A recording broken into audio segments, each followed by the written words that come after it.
বাংলাদেশের এক বয়স্ক ফকিরকে ধরে তার চুল কেটে দেওয়ার ঘটনা শুধু দেশে নয়, আন্তর্জাতিক অঙ্গনেও ব্যাপক আলোড়ন তুলেছে বলে মন্তব্য করেছেন সাবেক সংসদ সদস্য ও রাজনৈতিক বিশ্লেষক গোলাম মাওলা রনি।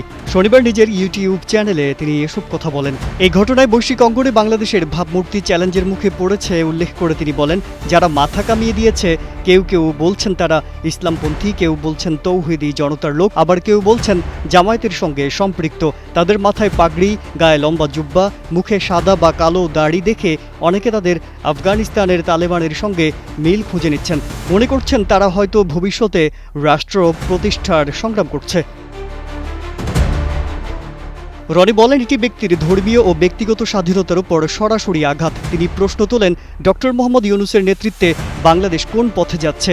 সমাজে সহনশীলতার ঐতিহ্যের বদলে উগ্রতা ও ভয়ের চিত্র ফুটে উঠছে।